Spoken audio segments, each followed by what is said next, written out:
Bonjour mes frères et mes sœurs et bienvenue à la prédication du jour. Et aujourd'hui, on va parler de quelque chose qui est très important dans cette prédication du jour et j'aimerais partager avec vous tous au nom de Jésus. Amen. Et la parole nous parle de la paix du Seigneur soit en nous.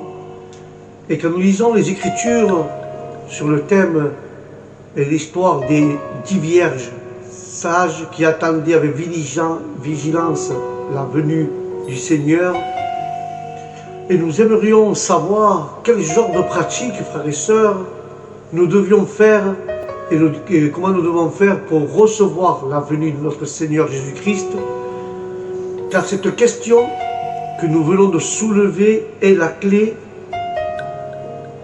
pour pouvoir recevoir ou non notre Seigneur Jésus-Christ. Alléluia. Béni soit le nom du Seigneur. Amen.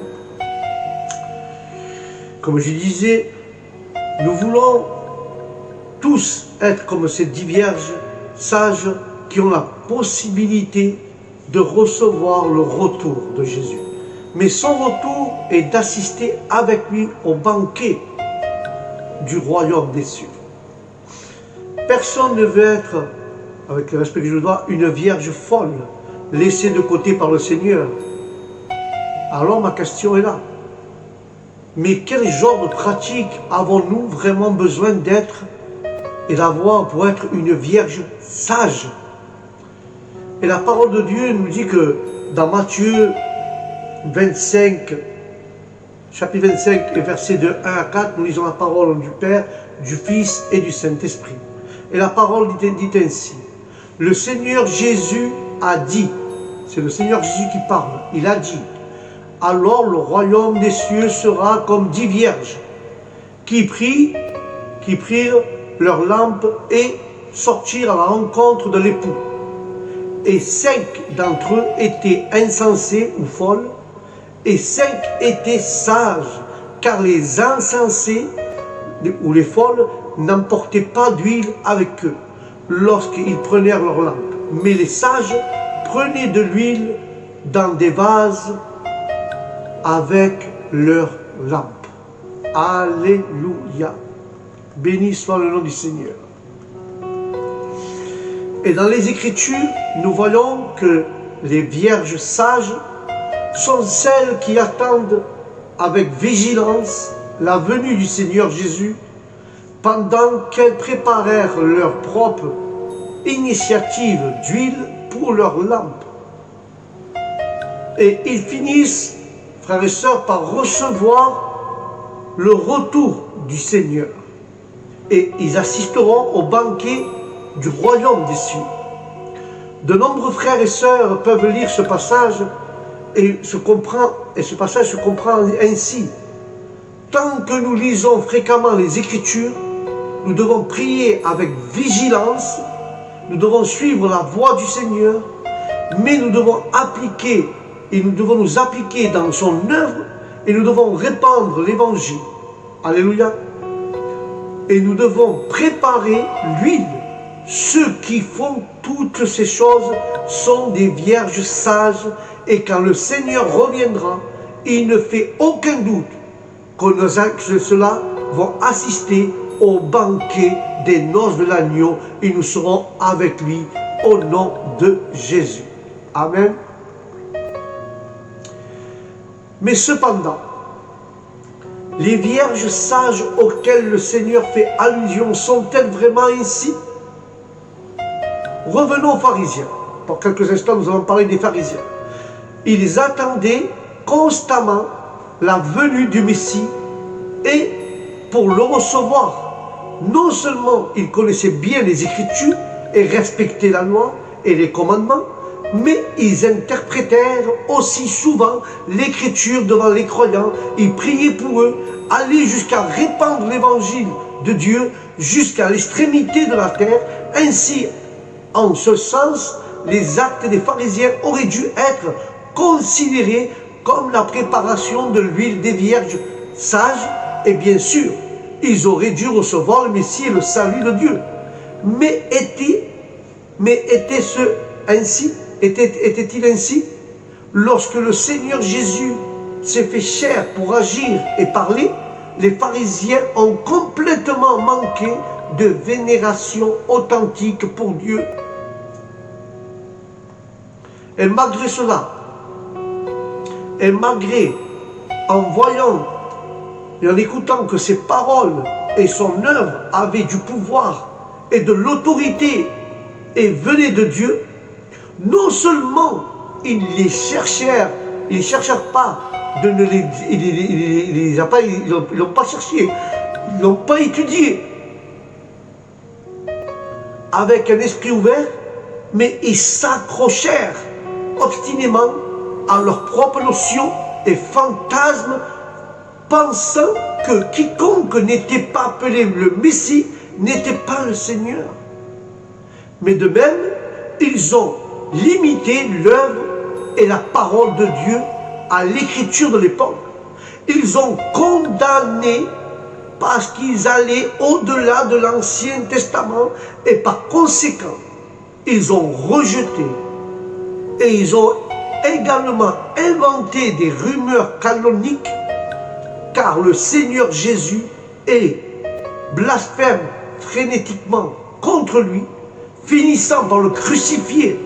Ainsi, il mérite la condamnation et le châtiment de Dieu, car les actes opposition des pharisiens à Dieu nous relèvent qu'il ne suffit pas de lire que les Écritures. Alléluia. Il faut prier avec vigilance, la parole nous enseigne, et de suivre la voie du Seigneur et de travailler pour qu'il soit considéré comme des vierges sages. Alors, qu'est-ce qu'une vierge sage? Qu'est-ce que c'est? Jetons un œil dans le verset de la Bible. Le Seigneur Jésus a dit, mais à minuit, on cria, voici l'époux, sortez à sa rencontre, dans Matthieu 25,6. Et les paroles du Seigneur nous montrent que les vierges sages adorent Dieu avec leur cœur, et lorsqu'il s'agit de recevoir la venue du Seigneur, elles se concentrèrent sur l'écoute de sa voix. Et si elles entendèrent quelqu'un témoigner que le Seigneur est revenu, ils agissent et qu'ils se prononcent des paroles. Car les vierges sages ne parlent pas aveuglement, au contraire, ils recherchent et étudient attentivement et activement cette question, en la méditant sérieusement, et à partir de là, ils sont capables de reconnaître la voix du Seigneur. Alléluia. Béni soit le nom de ce matin de notre Seigneur.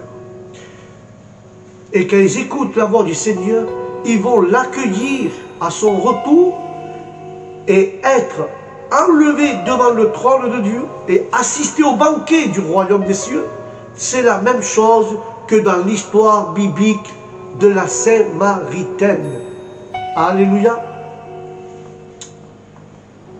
Le mot biblique, lorsqu'elles entendirent le Seigneur Jésus lui dire « Parce que tu as eu 5 maris, et celui qui maintenant n'est pas ton mari, et cela, tu as dit la vérité. » Dans Jean 4, 18, Jésus dit ça à la Samaritaine. Et par ses paroles, elle a reconnu qu'il était le Christ, parce qu'elle savait que Dieu seul voit l'intérieur de toutes choses et peut exprimer les secrets que les gens cachent.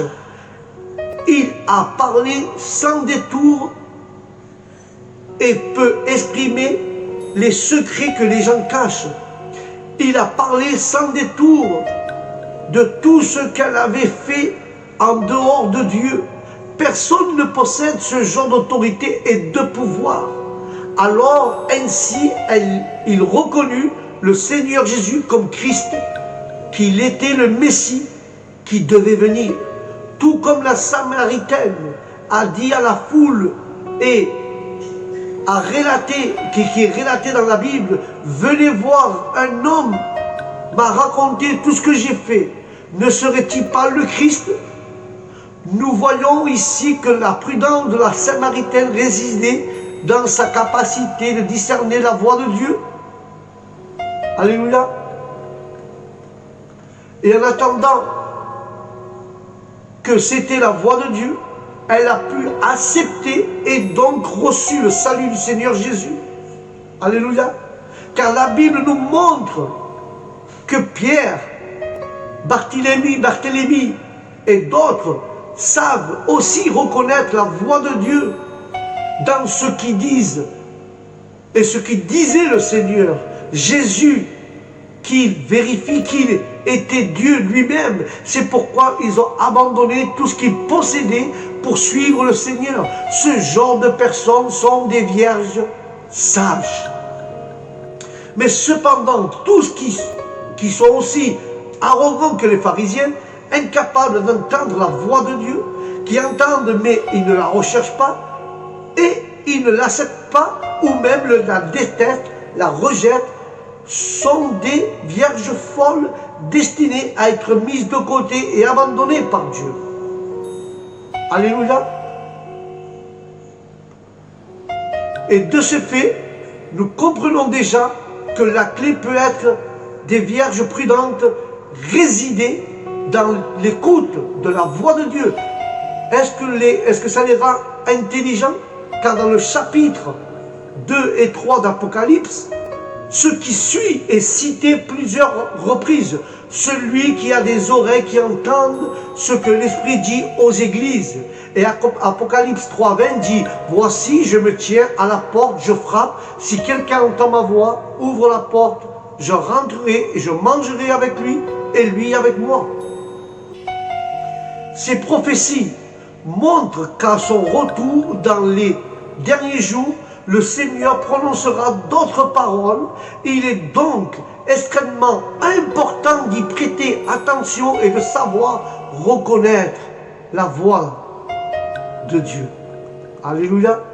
Reconnaître sa voix. De plus, cela est lié à la question, frères et sœurs, très importante de savoir si nous pouvons recevoir le Seigneur et être enlevés devant son trône. Alors comment pouvons-nous reconnaître la voix de Dieu?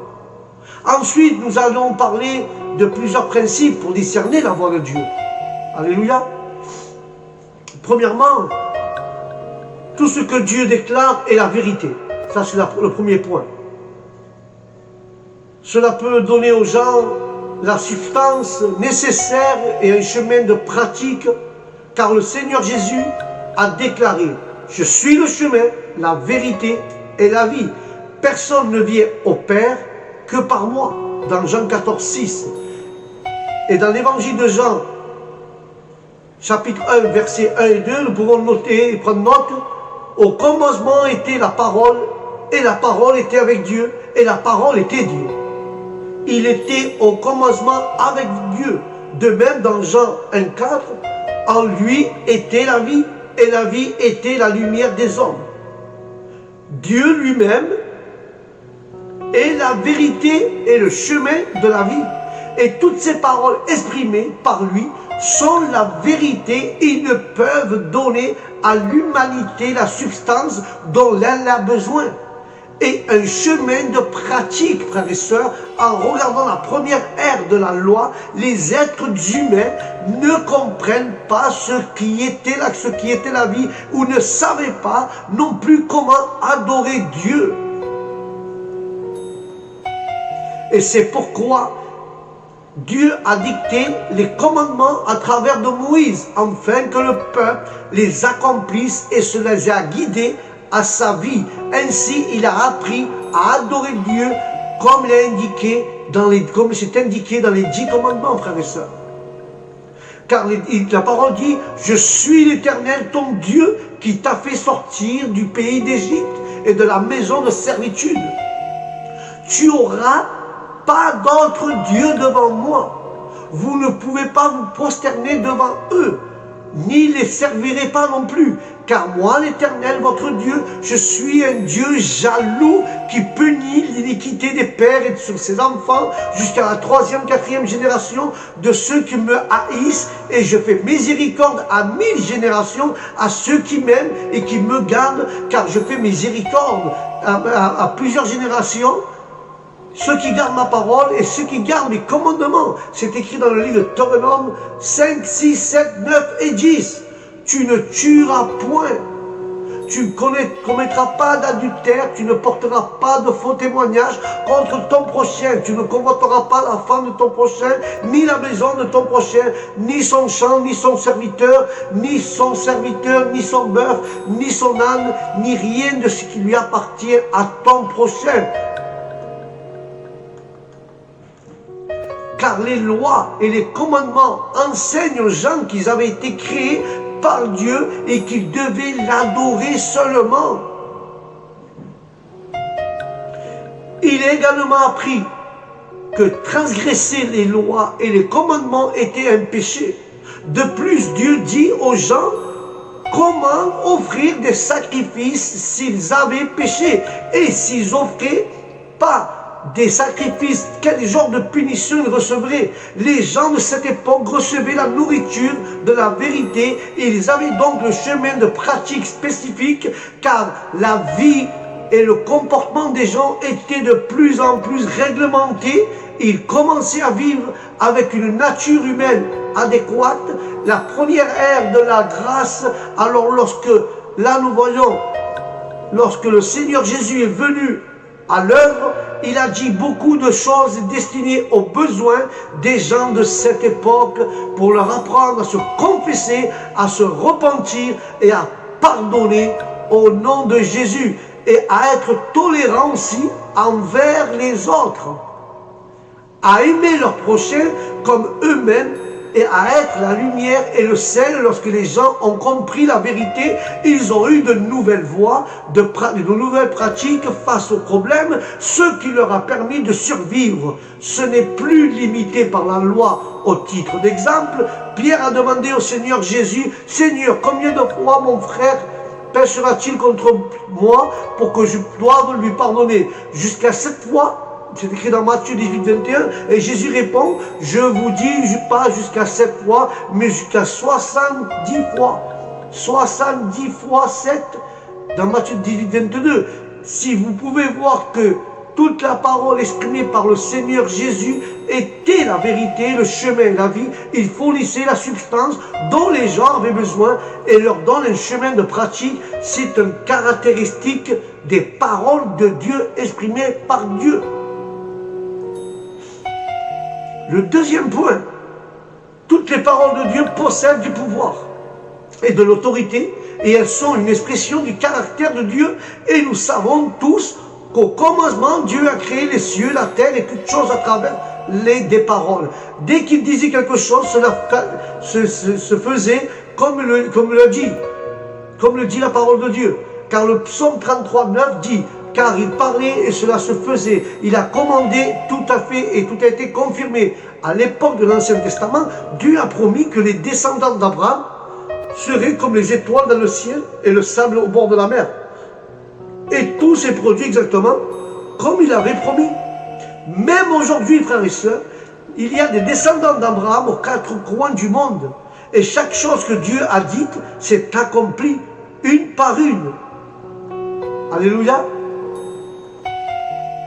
Et à la première ère de la grâce, les vents et les mers pouvaient être calmes. Et par une seule parole de Dieu, Jésus a calmé la mer et les vents. Par une seule parole de notre Seigneur Jésus-Christ, par les mots qu'il a dit à Lazare, Lazare, sors dans Jean 11, 43, Lazare est mort depuis 4 jours, il est sorti de son tombeau. Tout cela a une conséquence d'autorité et de puissance des paroles de Dieu. Le Seigneur Jésus a également dit, mais celui qui boira de l'eau que je lui donnerai n'aura jamais soif, mais l'eau que je lui donnerai deviendra en lui une source d'eau jaillissante jusqu'à la vie éternelle. Dans Jean 4, 14, je suis la résurrection et la vie. Celui qui croit en moi, même s'il meurt, il vivra. Et quiconque vit et croit en moi ne mourra jamais, dit le Seigneur. Dans Jean 11, 25 et 26. Celui qui croit au Fils a la vie éternelle. Mais celui qui n'obéit pas au Fils ne verra pas la vie. Mais la colère de Dieu demeure sur lui. Dans Jean 3, 36. En vérité, je vous le dis, tous les péchés sont pardonnés au fils des hommes, ainsi que les blasphèmes par lesquels ils blasphèment. Mais celui qui blasphème contre le Saint-Esprit n'obtient jamais le pardon, mais ce qui rend coupable d'un péché éternel. Alléluia. Tous les blasphèmes sont pardonnés, sauf celui-là du Saint-Esprit. Tu sais lequel c'est le blasphème du Saint-Esprit? Le blasphème du Saint-Esprit, c'est donner le pouvoir de Dieu au diable. C'est un blasphème. Si le Saint-Esprit agit en nous et donner le pouvoir du Saint-Esprit au diable, c'est cela qui parle du blasphème du Saint-Esprit. Car les paroles du Seigneur Jésus ont le pouvoir et l'autorité et la capacité de convaincre pleinement le cœur et l'esprit des gens. Et nous pouvons entendre la voix de Dieu en eux. Car les paroles de Dieu non seulement dirigent et gouvernent toutes choses, mais peuvent aussi nous accorder la vie, la vérité. Ils peuvent également nous promettre des bénédictions et maudire tous ceux qui se rebellent contre Dieu et s'opposent à lui. Alléluia. Les paroles de Dieu, frères et sœurs, nous montrent qu'il traite avec miséricorde et amour tous ceux qui croient en lui et tous ceux qui l'aiment. Tandis que les rebelles et les opposants prouvent sa majesté et sa colère. Mais nous pouvons, frères et sœurs, percevoir le caractère juste et inviolable de Dieu. Car toutes les paroles de Dieu sont une expression de son caractère et de ce qu'il est. De plus, il porte l'autorité sans précédent du Créateur. Par conséquent, lorsque nous essayons de déterminer si quelque chose est la voix de Dieu, nous devons vérifier que ces paroles ont du pouvoir et de l'autorité. Et si elles sont une expression de caractère de Dieu, ce qu'il a et ce qu'il est. Les paroles prononcées, frères et sœurs, les paroles prononcées par Dieu peuvent révéler les mystères de l'œuvre de gestion de Dieu. Car le Seigneur Jésus a déclaré, il a déclaré dans la Bible, Jésus déclare, il en sera de même à la fin du monde. Le Fils de l'homme enverra ses anges, ils se rassembleront de son royaume tous ceux qui sont une pierre d'achoppement et ceux qui commettent l'iniquité. Ils les jetteront dans la fournaise ardente, il y a des pleurs et des grincements dedans. Alors les justes brilleront comme le soleil dans le royaume de leur Père.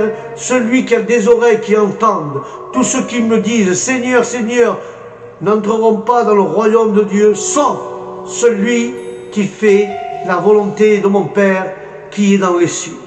Alléluia. Et le Seigneur Jésus nous dit qu'à la fin du monde, Dieu enverra des anges pour séparer les bons des mauvais et que tous les hommes seront séparés par type, le blé de l'ivraie, le bon serviteur des méchants et les vierges sages va être séparé avec les vierges insensées. Seuls ceux qui suivent les directives de notre Père céleste entreront dans le royaume des cieux. Mais de notre côté, le Seigneur Jésus a prophétisé qu'il reviendrait certainement et qu'en les derniers jours, le Fils de l'homme accomplirait l'œuvre du jugement et formant un groupe de vainqueurs avec le désastre que le tabernacle de Dieu est au milieu de l'humanité et que le royaume du Christ surgit. Toutes ces choses étaient des mystères qu'un être humain ne connaissait ou n'aurait pas pu l'expliquer.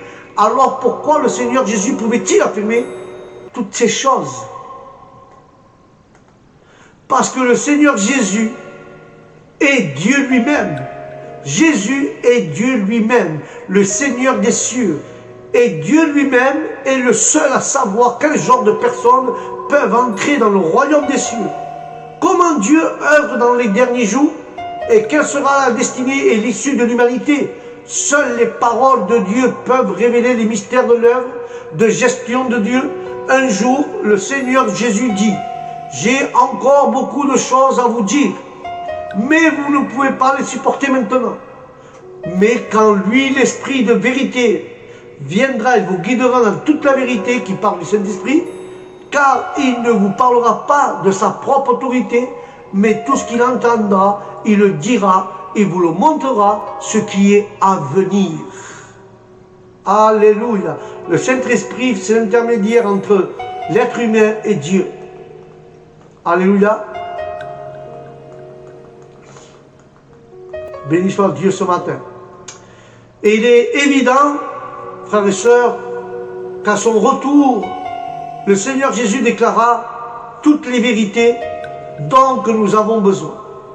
En tant qu'être humain, il nous révèle publiquement les mystères de tout le plan de gestion de Dieu pour sauver l'humanité.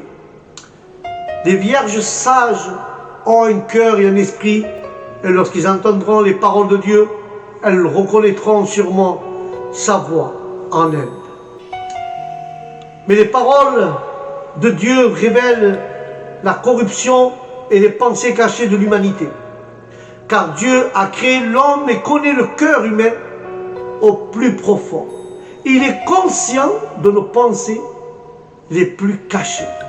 Seules les paroles de Dieu peuvent révéler la vérité sur notre corruption aux mains de Satan et exposer toute la corruption qui se trouve au plus profond de notre cœur.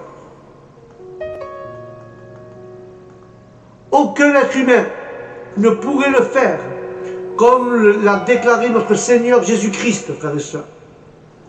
Ce qui sort d'un homme, c'est cela qui souille l'homme.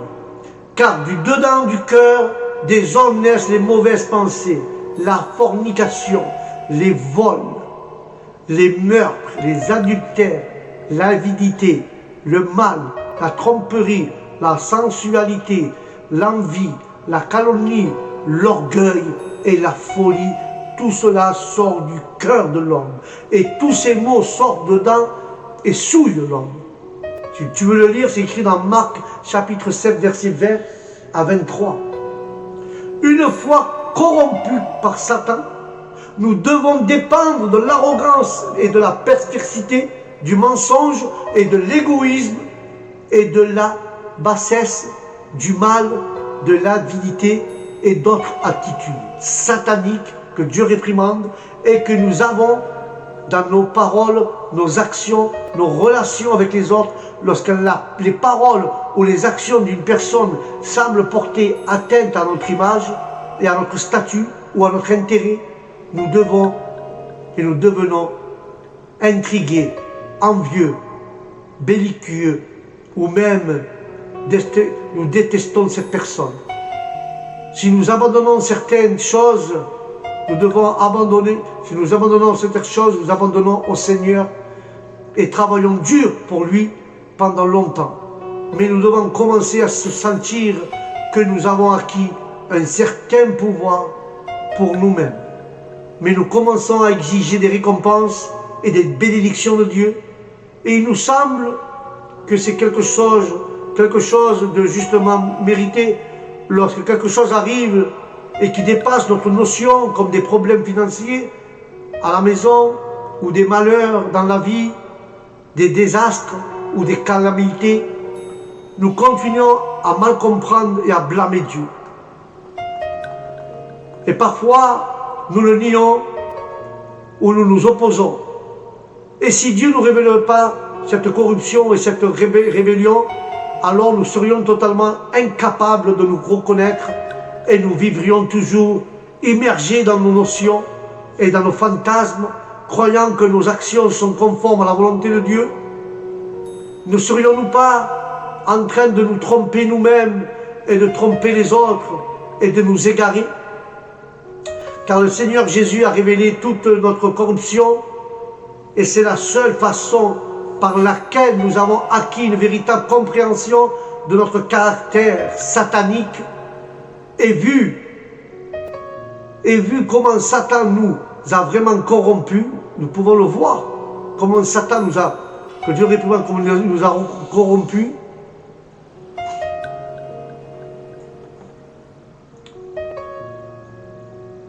ce qui est ainsi que nous avons pu mieux pour nous débarrasser de notre caractère corrompu, mais comme si cela ne suffisait pas, les paroles de Dieu sont légères.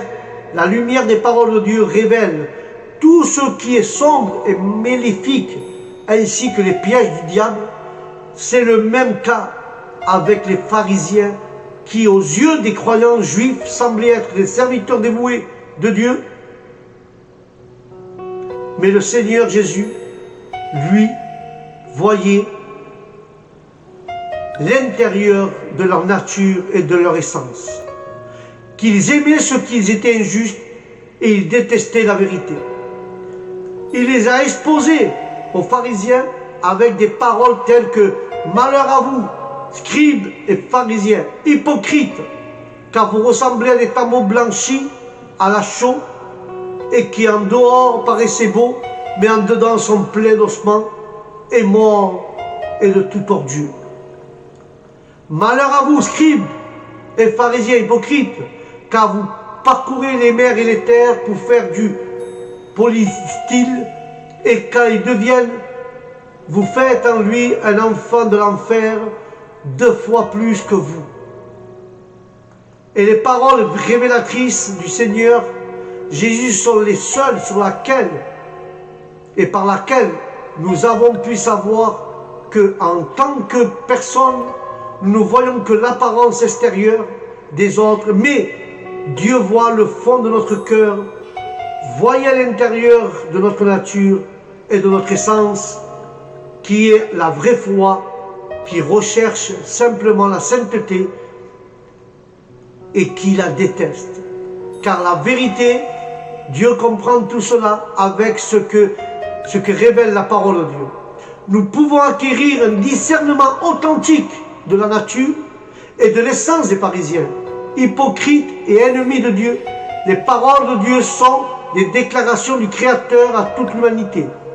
Elles sont une expression de la vérité, de la voie et de la vie, et peuvent nous fournir tout ce que nous avons besoin. Ils ont la capacité de résoudre tous nos problèmes et difficultés en nous montrant un chemin pratique. Car la parole de Dieu possède le pouvoir et l'autorité. Elle relève tous les mystères. Elle dénonce la corruption de l'homme, juge son injustice et nous libère du mal. Ce sont tout ça les caractéristiques sans précédent de la parole de Dieu.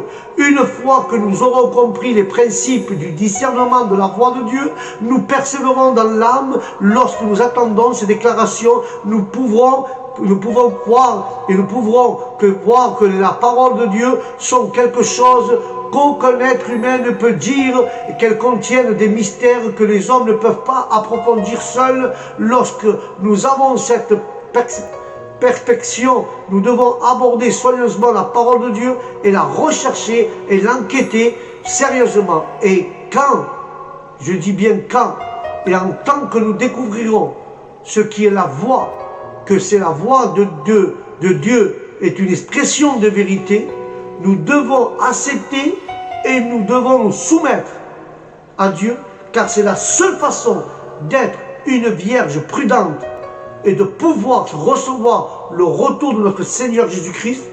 Et puissons-nous tout être des vierges sages qui recherchent et écoutent très attentivement la voix du Seigneur revenu, afin que nous puissions le recevoir le plus tôt possible et assister aux noces de l'agneau, au banquet avec notre Seigneur Jésus-Christ. Amen et Amen. Voilà mes frères et mes sœurs, c'était la prédication du jour des 10 vierges folles, les 10 vierges, les 5 folles et les 5